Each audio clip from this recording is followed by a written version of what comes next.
Study IQ IAS, अब तैयारी हुई अफोर्डेबल।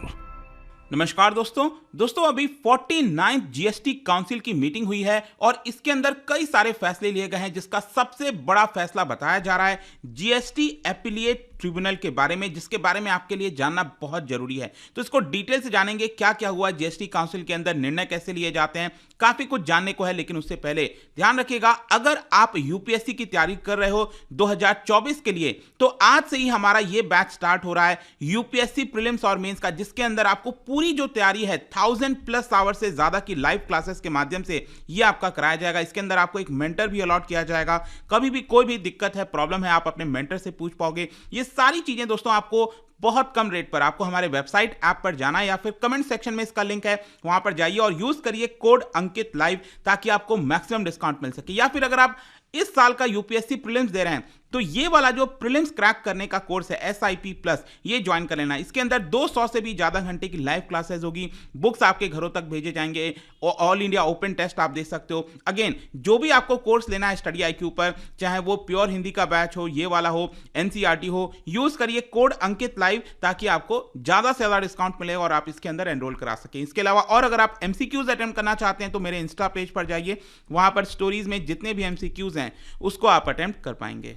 तो चलिए शुरुआत करते हैं, लेकिन उसके पहले जल्दी से जान लेते हैं जीएसटी काउंसिल के बारे में, ताकि आपको एकदम क्लैरिटी मिल जाएगी कि किस तरह से चीजें वर्क करती हैं। ध्यान रखिएगा, goods and service tax council जो है, जीएसटी काउंसिल जिसको कहा जाता है, यह हमारे संविधान के अंदर मेंशन किया गया था 2017 में, जो अमेंडमेंट आया था। और ये बेसिकली आपको मिलेगा आर्टिकल 279A(1) के अंदर। ये जो काउंसिल है दोस्तों, इसको हेड किया जाता है यूनियन फाइनेंस मिनिस्टर के द्वारा, जो कि इस समय निर्मला सीतारमण जी हैं, और जितने भी राज्यों के उनके फाइनेंस मिनिस्टर हैं वो भी इसके अंदर पार्टिसिपेट करते हैं। इसका जो सेक्रेटरीट ऑफिस है ये न्यू दिल्ली में मिलेगा, और यूनियन रेवेन्यू सेक्रेटरी जो है वो एक्ट करते हैं एक्स ऑफिशियो सेक्रेटरी, मतलब कि जो भी रेवेन्यू सेक्रेटरी होगा वो ऑटोमेटिकली इसका सेक्रेटरी बन जाएगा जीएसटी काउंसिल का। अब ध्यान रखिएगा, इसके अंदर सुप्रीम कोर्ट का ये निर्णय ऑलरेडी आ चुका है कि ये जो काउंसिल है वो रिकमेंडेटरी बॉडी है, मतलब कि काउंसिल के द्वारा यूनियन फाइनेंस मिनिस्टर, बाकी के फाइनेंस मिनिस्टर राज्यों के, वो बैठकर कोई चीज डिसाइड करते हैं, तो जरूरी नहीं है कि उस रिकमेंडेशन को सेंटर और स्टेट माने। कहने का मतलब है कि यहां पर उसको रिजेक्ट भी किया जा सकता है, लेकिन आपको समझना है कि क्योंकि ऑलरेडी जो डिसीजन है वो राज्य और सेंटर दोनों मिलकर ले रहे हैं, तो ऑब्वियस सी बात है उसको आगे चलकर रिजेक्ट नहीं किया जाता। लेकिन आपके एग्जाम पॉइंट ऑफ व्यू से ध्यान रखना है आपको कि इनका जो रिकमेंडेशन है वो रिकमेंडेटरी बॉडी है, यहां पर वो थोपा नहीं जा सकता। और फिर इसके साथ साथ यहां पर पार्लियामेंट में स्टेट जो लेजिस्लेचर्स हैं वो भी इससे रिलेटेड जो भी कानून बनाना है वो बना सकते हैं। ये जो जीएसटी काउंसिल है ये क्या क्या करती है, आपने देखा होगा कि अलग अलग जो हम प्रोडक्ट्स खरीदते हैं बाजार में जाकर, उस पर जीएसटी रेट क्या होगा उसके ऊपर निर्णय लेना, जीएसटी लॉज वगैरह से कुछ बनाना, थ्रेशोल्ड लिमिट सेट करना, स्पेशल रेट वगैरह कुछ लाना है तो वो लाना, ताकि और जुटाया जा सके। जैसे कि आपने देखा होगा कोविड के दौरान या फिर उसके पहले भी जो है कुछ सेस वगैरह लाया गया था। तो ये सारी चीजें होती हैं। इसका डिसीजन कैसे लिया जाता है, ध्यान रखिएगा कि अगर इसकी मीटिंग होनी है जीएसटी काउंसिल की, तो इसके अंदर कम से कम 50% मेंबर होने चाहिए, तभी ये मीटिंग हो सकता है। जैसे कि ये जो मीटिंग है ये 49th जीएसटी काउंसिल की मीटिंग हुई है, ठीक है, तो इसमें 50% जब मेंबर होंगे तभी ये मीटिंग कंडक्ट कराया जा सकता है। अब इसका डिसीजन कैसे लिया जाता है, ध्यान रखना है, 3/4 यहां पर जो मेंबर्स प्रेजेंट हैं, अगर वो किसी चीज के सपोर्ट में वोट करते हैं तो ही इसका डिसीजन लिया जाएगा। मतलब कि अगर मान लो बोला जाता है कि यहां पर जो जीएसटी रेट है वो 12% से घटाकर 5% करना है किसी के ऊपर, ठीक है, किसी प्रोडक्ट पर, तो उसका जो निर्णय है वो 3/4 मेंबर सपोर्ट करने चाहिए, तभी ये निर्णय लिया जा सकता है। अब इसमें किसके पास कितना वोटिंग राइट होता है, सेंट्रल गवर्नमेंट के पास 1/3 है, और जितने भी राज्य हमारे देश के अंदर उनके पास 2/3 यहां पर जो है आपका वोट है। तो उन लोगों के द्वारा अल्टीमेटली डिसाइड होता है, मिलकर वोटिंग होता है, क्योंकि सेंटर के पास 1/3 ही वोट है, लेकिन यहां पर अगर कोई भी डिसीजन लेना है तो 3/4 यहां पर सपोर्ट चाहिए। तो आई होप कि आप समझ पा रहे होंगे।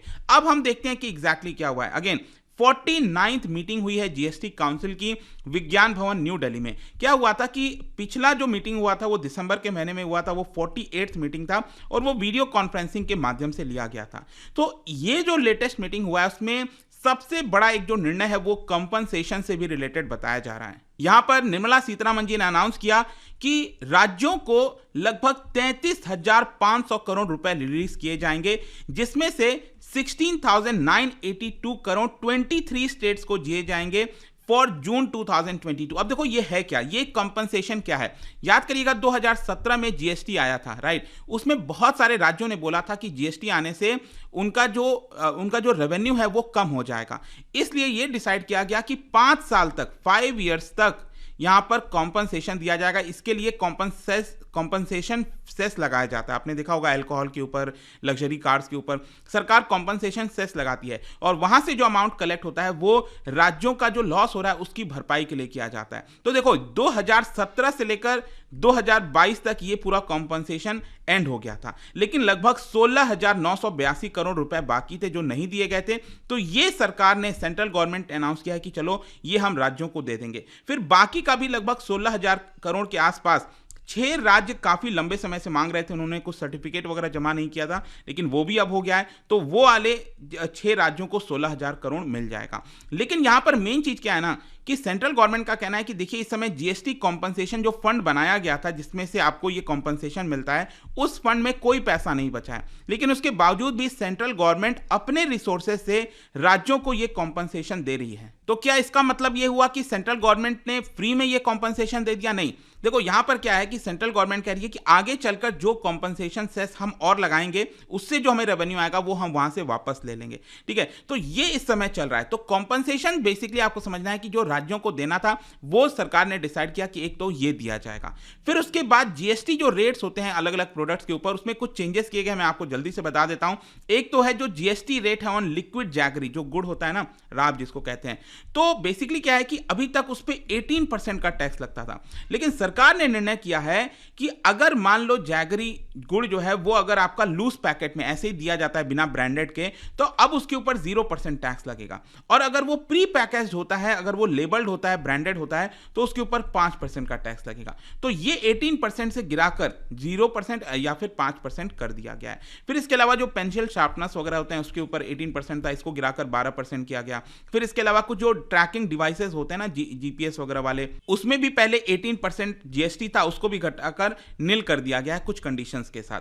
फिर इसके अलावा आपने देखा होगा कि हमारे देश में कई सारे कॉलेज इंस्टीट्यूट में एडमिशन लेने के लिए एग्जामिनेशंस कराए जाते हैं, एंट्रेंस एग्जामिनेशन, और इसके लिए सरकार ने एनटीए बनाया है, नेशनल टेस्टिंग एजेंसी, राइट। तो उसके लिए जो फीस पे करते हो तो वहां पर जो सेस लगता है सर्विस लेने के लिए, तो पहले जीएसटी लगता था, अब उसको एग्जेम्प्ट कर दिया गया कि कोई भी यहां पर सर्विस टैक्स नहीं लगेगा। फिर इसके अलावा सरकार ने यहां पर क्या है कि जब आप जीएसटी पेमेंट करते हैं, कई बार डिले हो जाता है तो लेट फी पे करना होता है, तो उसके ऊपर भी काफी ज्यादा जीएसटी वगैरह लगता था, सरकार ने उसको घटा दिया है। और फिर इसके अलावा एक इंपॉर्टेंट जो चीज की है कि जीएसटी लगाया किस पे है, यहां पर तो जीएसटी हटाया है। यहां पर बेसिकली क्या है कि कोर्ट्स के द्वारा और ट्रिब्यूनल्स के द्वारा जो सर्विस प्रोवाइड किए जाते हैं, जब आप कोर्ट में जाते हो ना, तो वहां पर जो आप पेमेंट करते हो उसके ऊपर सरकार अब जीएसटी टैक्स लगाएगी। तो ये एक एक्स्ट्रा जीएसटी जो है इंक्लूड किया गया है, कोर्ट के द्वारा जो सर्विसेज दिए जाते हैं उसके ऊपर जीएसटी लगेगा। तो ये तो इंपॉर्टेंट हो गया। अब नेक्स्ट जो सबसे इंपॉर्टेंट चीज मैं आपको बता रहा था वो था appellate tribunal, GST appellate tribunal. देखो क्या है ना कि एक प्रॉब्लम आ रही थी लंबे समय से। मान लो टैक्स ऑफिशियल ने बोल दिया किसी कंपनी को कि आपको 50 करोड़ का जीएसटी पे करना था, आपने नहीं किया है, ठीक है। अब यहां पर जो कंपनी है वो कह रही है नहीं आप गलत बोल रहे हो, 50 करोड़ का नहीं है, ये जीएसटी सिर्फ 20 करोड़ का है, हम 20 करोड़ पे करेंगे। तो ये जो प्रॉब्लम आता था ना, इसके लिए अल्टीमेटली कोर्ट वगैरह में जाना होता था, प्रॉब्लम हो जाती थी, डिले होता था, कोर्ट में ऑलरेडी इतने सारे केसेस चलते हैं। तो इसके लिए क्या है ना, अलग से ट्रिब्यूनल बना दिया, जैसे एनवायरमेंट से निपटने के लिए, एनवायरमेंट के केसेस से निपटने के लिए आपने सुना होगा एनजीटी बना गया, नेशनल ग्रीन ट्रिब्यूनल 2010 में बनाया गया था। उसी प्रकार से जीएसटी काउंसिल ने फाइनली निर्णय लिया है, क्योंकि मिनिस्ट्रियल ग्रुप का एक मीटिंग हुआ था, उसके अंदर डिसाइड किया गया था कि ऐसा करना चाहिए। तो सरकार ने कहा कि चलो ठीक है, अब यहां पर जो जीएसटी एपिलिएट ट्रिब्यूनल है वो हम सेटअप करेंगे, ताकि कंपनीज के जो भी केसेस वगैरह आते हैं इस ट्रिब्यूनल के द्वारा सुना जाएगा। और इसको चेंजेस करने के लिए फाइनेंस बिल 2023 में इंक्लूड किया जाएगा। फाइनेंस बिल बेसिकली क्या है, जो बजट आया ना, आपका बजट अनाउंस किया गया था, अभी तो क्या है यहां पर वापस से बजट सेशन स्टार्ट होगा लगभग आई थिंक 1 मार्च से, राइट। तो यहां पर क्या है कि जो बजट सेशन स्टार्ट होगा उसमें फाइनली सरकार फाइनेंस बिल लेकर आती है, जो भी चेंजेस करना है। तो ये जीएसटी ट्रिब्यूनल का एग्जिस्टेंस है, इसके लिए सरकार इसी के अंदर फाइनेंस बिल के अंदर इसको इंक्लूड कर देगी। अब ये ट्रिब्यूनल कहां पर होगा, इसका हेड कहां पर होगा? देखो जो जीएसटी ट्रिब्यूनल है उसका जो प्रिंसिपल बेंच है, जो सबसे बड़ा बेंच होगा, वो है आपका न्यू दिल्ली में। ठीक है। उसके बाद अलग अलग राज्यों में जो राज्य सरकारें हैं वो डिसाइड कर सकते हैं कि कहां पर और स्टेट के अंदर ब्रांचेस खोलने हैं, मतलब कि उसके बेंचेस खोलने हैं, बोर्ड खोलने हैं। जैसे कि मान लो फॉर एग्जांपल यूपी हो गया, उत्तर प्रदेश। यूपी सरकार ने डिसाइड किया कि जो जीएसटी का बेंच है वो हम लखनऊ में खोलेंगे, यहाँ पर वाराणसी में खोलेंगे, कानपुर में खोलेंगे। तो इस तरह से वो डिसाइड कर सकते हैं कि कहाँ कहाँ पर उनको खोलना है। वो राज्यों को छूट दिया गया एक प्रकार से, लेकिन एक प्रिंसिपल बेंच तो न्यू दिल्ली में होगा, ये तय है। फिर इसके साथ साथ राज्यों की डिमांड आ रही थी कि इस बेंच के अंदर, मतलब कि ये जो बोर्ड होगा, बेंच होगा, ट्रिब्यूनल होगा, उसके अंदर कितने मेंबर्स होंगे, कौन से मेंबर्स होंगे, उसके अंदर चेंजेस किया जाए, और वो चेंजेस एक्सेप्ट कर लिया गया है। तो बेसिकली हर एक बेंच में, चाहे राज्य के अंदर हो या फिर न्यू दिल्ली में जो प्रिंसिपल बेंच है, हर एक बेंच में ध्यान रखिएगा यहां पर 4 मेंबर होंगे। 2 टेक्निकल होंगे और 2 जुडिशियल मेंबर होंगे। टेक्निकल का मतलब क्या हो गया कि जिनको जीएसटी वगैरह के बारे में जानकारी है, जो एक्सपीरियंस कर चुके हैं, कोई सेक्रेटरी है तो उनको इंक्लूड किया जाएगा। या फिर 2 जुडिशियल मेंबर भी होंगे इसके अंदर, मतलब कि जो डायरेक्टली जुडिशरी से रिलेटेड है, ठीक है। तो 4 मेंबर होंगे हर एक बेंच में।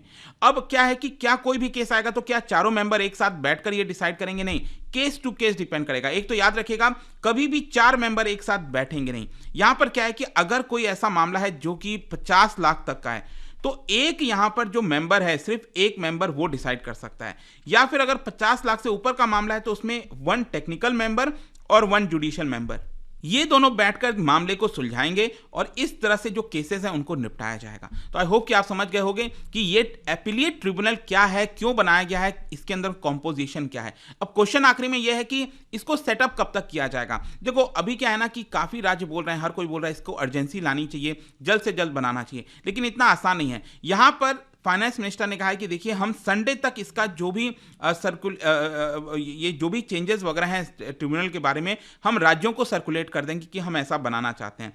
फिर उसके बाद क्या होगा कि 1 मार्च से पहले इसका ड्राफ्ट बना दिया जाएगा, ताकि बजट सेशन जो स्टार्ट हो रहा है उसके अंदर इसको इंक्लूड कर लिया जाए। तो आप कह सकते हैं ओवरऑल 2023 के एंड आते आते नवंबर दिसंबर के आसपास ये जो ट्रिब्यूनल्स हैं वो सेटअप हो जाएंगे एक प्रकार से। तो ये थोड़ा सा टाइम लगेगा, 6, 7, 8 महीना और लगेगा, तब तक ये सेटअप हो जाएगा। फिर यहां पर फाइनली जाने से पहले एक और जो मैं आपको इंपॉर्टेंट चीज बता दूं, जीएसटी काउंसिल में जो निर्णय लिया गया, एक तो मिलेट बेस्ड प्रोडक्ट, आपको पता है कि 2023 millet of the year declare किया गया है इंडिया के कहने पर यूनाइटेड नेशन के द्वारा।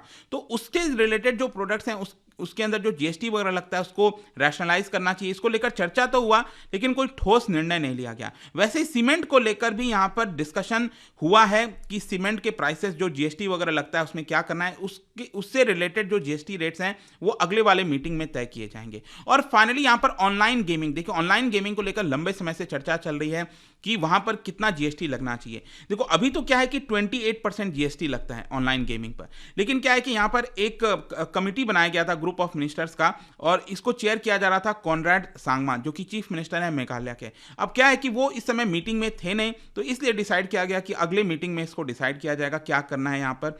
और अभी के लिए जो 28% टैक्स लगता था ऑनलाइन गेमिंग पर वो चलता रहेगा। तो ये कुछ इंपॉर्टेंट चीजें थी दोस्तों। आई होप कि आपको एकदम डिटेल से अच्छे से समझ में आ गया होगा इसके बारे में। और जाने से पहले एक इंटरेस्टिंग क्वेश्चन, इकोनॉमी के अंदर क्या बता सकते हो मियादी हुंडी, ये it is very much similar in features of which of the following, इनमें से कौन सा इसका जो फीचर्स है किससे रिलेट करता है, क्या बता सकते हो? क्या आपने कभी सुना है इसके बारे में? इसका जो राइट आंसर आप सबको पता है, मेरे इंस्टाग्राम पर तो मिलेगा ही, वहां पर अगर आप नहीं हो कोई बात नहीं, टेलीग्राम से भी ले सकते हैं इसका सही उत्तर। मैं कई सारे जो एमसीक्यूज हैं वो यहाँ पर स्टोरीज में डालता रहता हूँ।